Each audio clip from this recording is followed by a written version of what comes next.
Hello, everybody. Hope you are doing well today. Josh Peck here for another episode of The Sharpening Report. One of the most astounding accounts of extra-dimensional vehicles was described by the Hebrew prophet Zechariah. Now, what makes Zechariah's account so phenomenal is not only the descriptions of heavenly chariots, but also the prophetic nature of his writing. Zechariah saw things that would happen in the future, even on into our own future, and the books of Zechariah and even Ezekiel could be considered as going hand in hand when we consider the amount of prophecy and the similarities in accounts of extra-dimensional encounters. Now, we definitely have to talk about this because it connects to what's described today as the UFO or UAP phenomenon, and it's really interesting, so I'm excited to get into this. Before we do, though, make sure you subscribe, click the bell to turn on all notifications. Also, I should mention, too, if you have interest in the show notes, where I basically have all the information from today's episode and just about every episode that we do.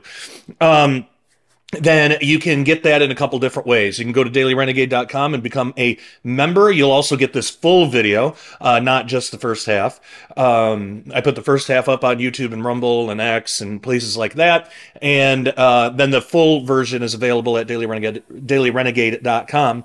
Or if you just want to view and at Daily Renegade, it's a PDF that you download. If you don't want to deal with downloading a PDF, some people like having the file that they can keep. If you don't want that, you can go to joshpeck.substack.com, and the links to these are in the description below. And there you get the audio-only podcast version of this full episode, but also you get the transcript. You get the just right on Substack on a website, like on a web page. You get the entire show notes, everything that I say. So if you are interested in that, I suggest you check that out. Links are in the description below. Okay, so let's get into it. The vision of the Ephah and the vision of the flying scroll in Zechariah 5 have both had their fair share of speculation throughout history. Nowadays, certain people attribute the vision of the scroll and the vision of the Ephah to UFOs and other related things.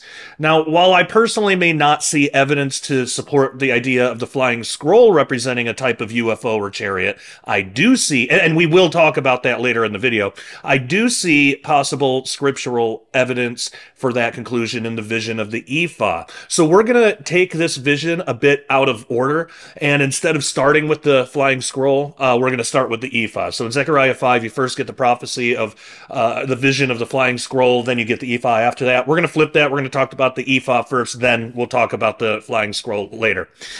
So the possible evidence to show that the Ephah might have been an extra-dimensional vehicle for possibly an extra-dimensional being is what we're going to explore here. And we'll even see the influence of additional extra-dimensional beings acting as external pilots to this Ephah craft in this passage. So starting in chapter 5 of the book of Zechariah, and we're going to start in verse 5, it says, I have just started a Substack. What is a Substack, you might ask?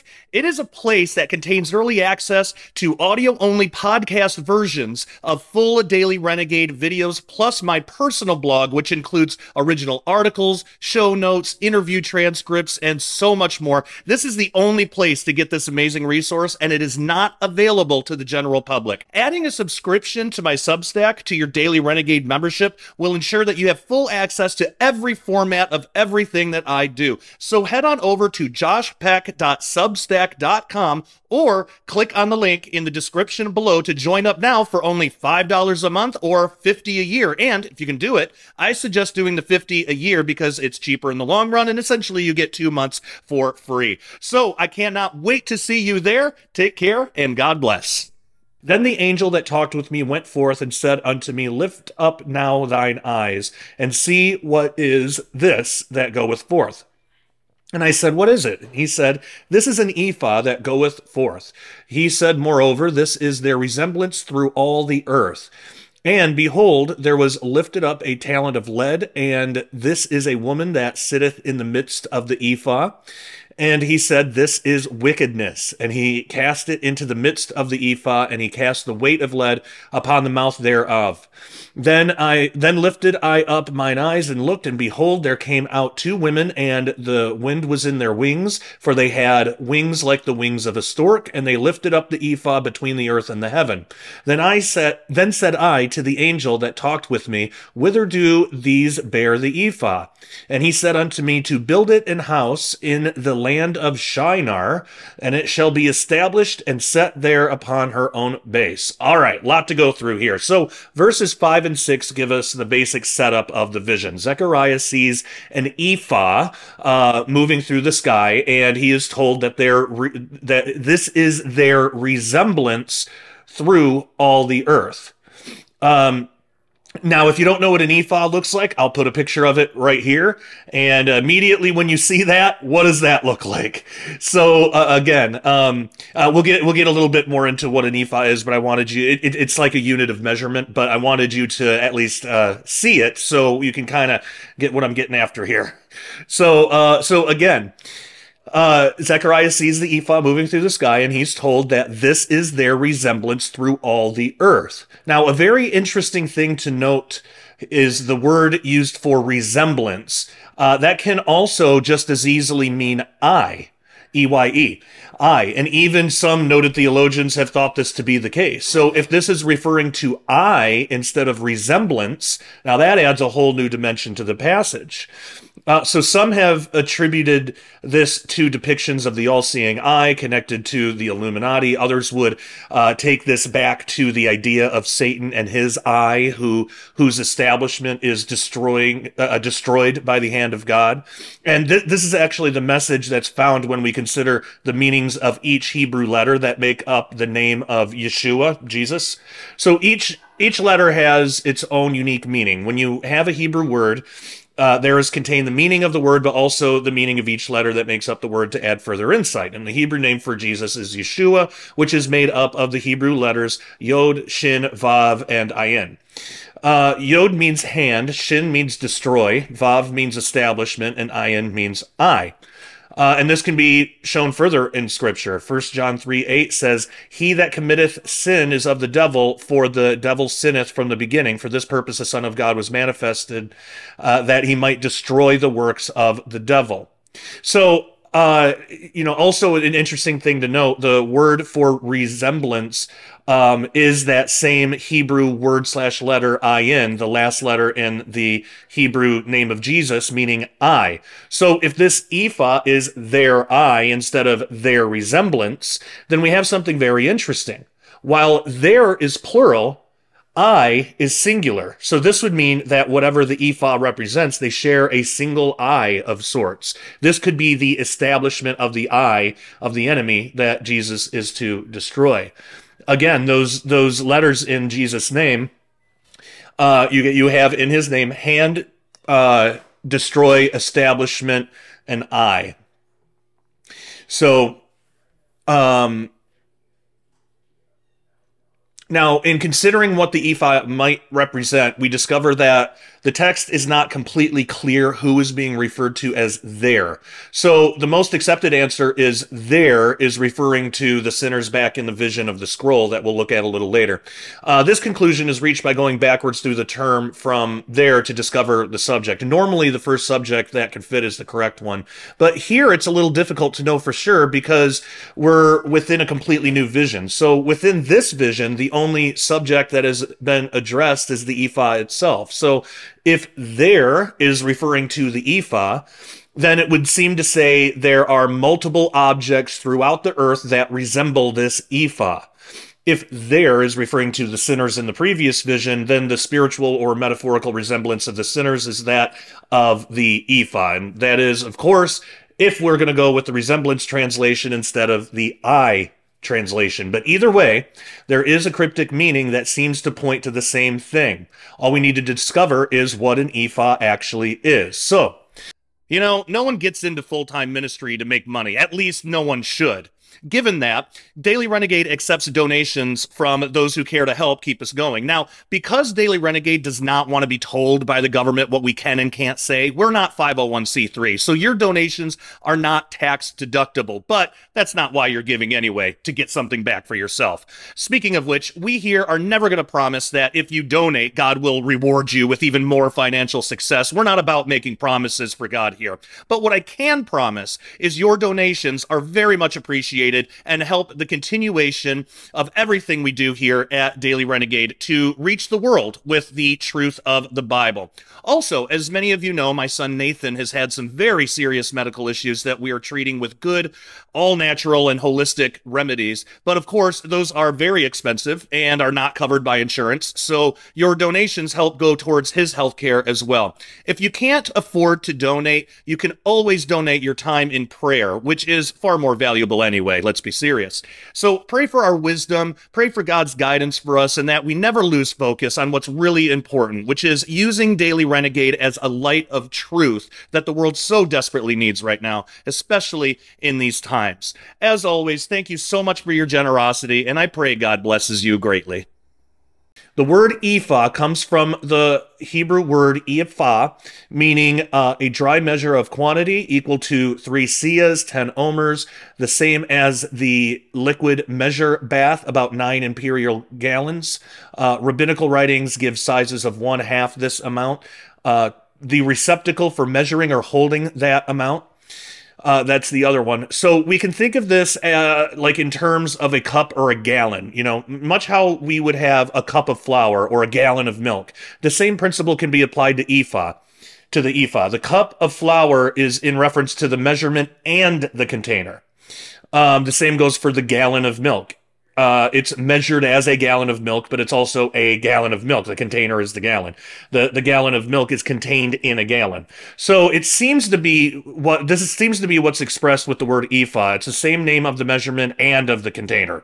Now, since this is a vision that Zechariah is having, it would be referring to the container instead of the measurement. So taking even a quick glance at the physical appearance of an ephah, again, should bring about new meaning to the idea of this being their resemblance or even their eye.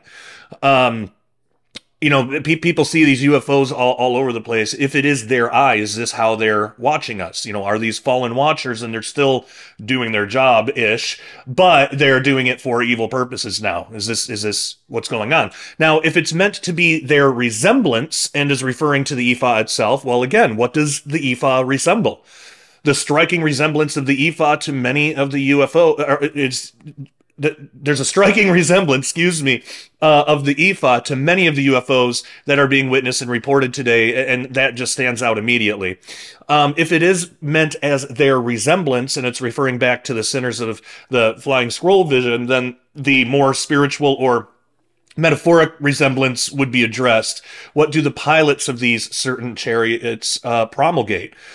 Well, as is addressed by researchers and authors such as L.A. Marzulli and many others, the pilots of certain UFOs today are the carriers of a lie, which states that we were created by extraterrestrials and not by God. And, you know, of course, we see these things as fallen angels and demons, but this is sometimes referred to as the alien gospel. And in this view, the promulgators of the lie are stealing the faith of many and stealing many out of the church while cursing God. You know, we seem to have references to both of the sins that are dealt with in the flying scroll vision. Again, and we'll look at that a little later, but it's lying and stealing. But if it is meant as their eye, and is referring back to the sinners of the flying scroll vision, then this could fit as well. The establishment of the eye of the enemy in the last days will be built upon a foundation of false doctrine. The false doctrine that causes the great apostasy, in all likelihood, will be or have something to do with the alien gospel. So if this is meant as their eye and is referring to the ephah itself, then it is plain and simple in meaning. This ephah in the air, this UFO of sorts, is a representation of the eye of the enemy. And this is how they watch, study, and learn the best ways to deceive us. And whichever of these four interpretations is correct, they all lead back to the same thing. They all point to the alien gospel. And we can actually find further evidence to support this by looking at the rest of the visions. So Zechariah 5:7 says, "And behold, there was lifted up a talent of lead, and this is a woman that sitteth in the midst of the ephah." So the word for talent refers to a weight and a circular shape. Also, the word for sitteth denotes the act of dwelling or residing. So this woman was not just sitting inside of the ephah. The woman dwelt there. The ephah is the woman's residence. This could mean that her whole drive or motivation is contained in what she promulgates within this, with this ephah. This could also have reference to the fall of the angels who lost their first estate and their proper residence. The fallen angels no longer have a home in heaven, but now seem to reside somewhere in the air, the space between heaven and earth, or what's sometimes referred to as the second heaven. Zechariah 5:8 says, "And he said, This is wickedness, and he cast it into the midst of the ephah, and he cast the weight of lead upon the mouth thereof." So the name of the woman is wickedness. Another word for this can be lawlessness and can be compared with the whore of Babylon, as we'll soon see. After identifying the woman, we discover the purpose for the talent of lead. This heavy circular piece of lead was being used as a lid to contain the woman inside the ephah. We discover the reason in the next three verses, which are the last three of the chapter and the end of the vision of the ephah. So it says, Then lifted I up mine eyes, and looked, and behold, there came out two women, and the wind was in their wings, for they had wings like the wings of a stork, and they lifted up the ephah between the earth and the heaven. Then said I to the angel who that talked with me, Whither do these bear the ephah? And he said unto me, To build it an house in the land of Shinar, and it shall be established and set there upon her own base.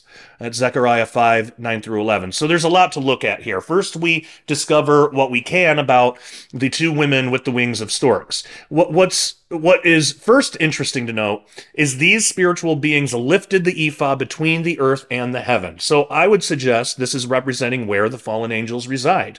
What is also especially important to note is that these spiritual beings are women. Now, many times in Scripture, when trying to convey spiritual ideas and concepts and principles, shadows of real life are used. So one example is using the idea of an adulterous woman as a shadow of idolatry, worshiping false gods, or following false doctrines. We see this in the book of Revelation when it refers to the whore of Babylon. The fact that these two spiritual beings are women could mean that they have some part in deceiving mankind away from God. This can be further shown by looking at their description. You know, we're told that the two women have the wings of storks. There are two main places in the Bible where we can find references to storks and what they could represent. So Leviticus 11:19 and Deuteronomy 14:18 tells us that God considers the stork as an unclean bird. The stork was not kosher. It was not meant to be eaten. So at times, God will use unclean animals to represent spiritual uncleanliness, sin, rebellion, and other things of that nature. So this shows that these two women are not on the side of God, but are in alliance with the enemy. The two stork women might be an evil shadow of the two witnesses of Revelation.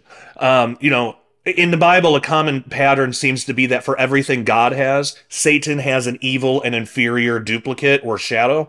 And these two women, as we'll soon discover, play a very important role in the establishment of the enemy and their false doctrines. So the two witnesses of God in the book of Revelation are set to proclaim the truth and correct doctrine. It makes sense that Satan might want to copy that and to promote lies. Now, what is also interesting is that the 11th chapter of the book of Revelation starts off by making references to the measurements of the temple. Hey everyone. Concerning the economically unstable times that we live in, it is a great idea to convert some of your savings into real money. Now, there is a big difference between real money and what we call money, which is actually currency. So our dollar is currency, which fluctuates. Real money, like silver, is a store of value over time. The best way to think of it is like this. If you had saved $1,000 in cash back in the late 60s, the late 1960s, that $1,000 would still be $1,000 $1,000 today, but it would buy you significantly less today due to inflation. Now, if you saved that same $1,000 in silver back in the 1960s, it would be around $28,000 today. So one of the best ways to protect your purchasing power is in real money, more specifically, silver. Now, you can buy and have the metal shipped discreetly to your door, and what most people don't know is that you can actually convert your IRA or even your 401k into physical silver rather than having all your life savings tied up in the paper fiat system, which is, of course, subject to hyperinflation. So go to dailyrenegade.com right now and click on the Cornerstone Asset Metals banner and sign up to get your free silver report. One of the financial experts will speak with you and find out the best way to protect your savings going forward in these uncertain times. You can also click on the link in the description below that goes directly to cornerstoneassetmetals.com. Make sure you tell them that Josh Peck at Daily Renegade sent you. It is time to stop trusting the evil beast financial system of the world and protect your assets today. And this is exactly how Zechariah 5 starts off with this flying scroll vision that we'll look at a little later. But first, before anything else, the measurements pointing back to the temple are described. So after the measurements in Revelation 11, the very next thing discussed is God's two witnesses. In Zechariah 5, after the measurements are discussed, the next thing is the Ephah vision with these two stork women. So they are polar opposites of the two witnesses of God in every way. These two stork women will play a part in the spiritual aspect of promulgating the lie that brings about the apostasy, while the two witnesses of God will be trying to call back humanity with the truth. Next, in possibly the most interesting verse of this entire chapter, we find out the true purpose of the ephah, the woman in the ephah, and the stork women carrying the ephah. So we learn that the two stork women are taking the ephah to build it an house in the land of Shinar, to build it a house in the land of Shinar, and it shall be established and set there upon her own base. So we have a reference to an establishment such as what we looked at earlier concerning the establishment of the eye. We also have a reference to Shinar, which was where the Tower of Babel and later the city of Babylon was built. And the Hebrew word for build in this verse is not only referring to a physical act of constructing a dwelling, but also could refer to a rebuilding of a structure or even the building up of a family. The rebuilding aspect could be a direct reference to the Tower of Babel that's discussed in Genesis 11. And this has all sorts of shadows, tying back to Nimrod, the first one-world governmental and religious system, the false doctrines the people practiced, and even back to the idea of Nimrod himself attempting to contact the fallen angels and enter heaven. We read about that in the book of Jasher. It's an extra biblical book. It's non-canonical, but it's very interesting. So the idea of the family could be in reference to a future genetic cohesion in which humanity and these fallen extra-dimensional beings will create a type of hybrid race. Maybe that's the iron and the miry clay. Maybe that's the fulfillment of that prophecy in Daniel. We also learn that this house or family that is to be built will have this ephah as its base. So the ephah with the woman wickedness will be the foundation of the building. This is where all of the false doctrines, idolatry, and worship of false gods will have its revival. It will originate here in the land of Shinar, just as in Genesis with the Tower of Babel. The Tower of Babel was the place of man's original collective rebellion against God. We can look at this as a prophetic shadow for what's to come in our future, just as Nimrod attempted to reach into the heavens, enlist the fallen angels, and overthrow God. We may see mankind reach out into the heavens toward our supposed alien creators, enlist their help when they come to offer it, and strip God out of all human belief. And at that point, mankind won't have a use for God because the evidence supporting the alien gospel will be tangible and available to all. Now, this is all speculation, of course, but this could be a prophecy of the coming great deception. Now, the woman in the ephah seems to be the ultimate spirit of false doctrine, and this could be the same woman that is referred to as the whore of Babylon in Revelation 17 and 18. We're told in Revelation 17:15 that the woman sits on many waters, which seems to represent all peoples, nations, and tongues, and this could be representing the worldwide deception. We also learn at the end of chapter 17 of Revelation that the whore is also a great city. This can relate back to the woman in the Ephah. A house was built upon the base of the Ephah containing the woman. Now, whether this is the literal location of this city or not is kind of beside the point. Wherever it will manifest on earth, this seems to act as the source of the deception. Another intriguing verse relating to this is found in Revelation. Revelation 18:2 says, "And he cried mightily with a strong voice, saying, Babylon the great is fallen, and is become the habitation of devils, and the hold of every foul spirit, and a cage of every unclean and hateful bird." So this is a description of the fall of the city Babylon that was represented by the woman. We learn that it has become the habitation of devils and foul spirits. Next, we're given a peculiar description. We're told that it became a cage of every unclean and hateful bird. Well, we found out earlier that the stork is an unclean bird. It was the description of a stork that Zechariah attributed to the two women carrying the ephah. So this could be a reference to the stork women themselves. It could be saying the city and the deception of the stork women were trying to implement, has become their cage, in a sense. Now, there's one more important shadow that should be addressed concerning the vision of the flying scroll, which we'll look at a little later, and the vision of the ephah. So in Leviticus 16, we read of the two goats that were to be used for atonement. We read that one goat was to be slaughtered while the other was to be abandoned in the wilderness for a scapegoat. That goat doesn't become a scapegoat. Rather, the goat is for a scapegoat.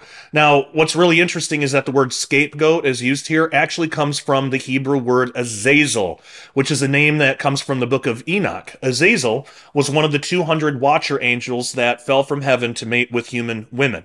This is the same event that is described in Genesis chapter 6. In the book of Enoch, it is said that Azazel is the worst of all the 200, and when God judged the fallen angels, all sin was ascribed to Azazel. So this could be why the book of Leviticus describes one goat slaughtered for atonement and one goat abandoned in the wilderness for Azazel. We can look at these two goats as shadows of the two visions in Zechariah chapter 5. So the first goat was to be slaughtered for atonement. Now, that could be a shadow of the vision of the flying scroll, which we're going to look at in just a second, and that's found earlier in Zechariah 5. And again, we're going to look at that in the next section. But the flying scroll came to bring about judgment and cleanse the entire world of sin. What the first goat's job was for the people of Israel, the flying scroll's job is for the entire world. Now, the second goat that was sent out to Azazel could be a shadow of the vision of the ephah. The goat was to be sent out into the wilderness to Azazel, who, as recorded in the book of Enoch, was judged and buried somewhere in the wilderness until the time of the final judgment. When Azazel fell, he brought all sorts of deception to mankind that made them turn from God. And this is exactly what we see with the woman in the ephah. She is buried, in a sense, in the wilderness, and the establishment of the enemy is built upon her. And the result of this could be the bringing about of all kinds of deceptions that revolve around a return of the fallen angels in physical form, masquerading as our alien creators. So very, very interesting stuff. That's the last part of the vision. Let's go back and look at the first part. Hey everyone, I hope you enjoyed the first half of this episode of the Sharpening Report. You know, if you are a Bible-believing Christian who opposes the kingdom of darkness trying to run the world right now, then you are a renegade to the satanic system. We here at Daily Renegade wear that badge proudly. So, if you're a renegade as well, and you want to see the rest of this video, head on over to dailyrenegade.com right now and get a membership today. Not only will you get the rest of this video, but you'll get our full catalog of Sharpening Report episodes and Daily Renegade update videos on topics such as Bible prophecy, science, technology, the Nephilim, aliens, and so much more. All of our episodes at Daily Renegade are early access, so as a member, you'll get the videos before anyone else does. Daily Renegade also offers videos not available anywhere else due to social media censorship. We also have a community page only for members where we can all fellowship together without fear of censorship.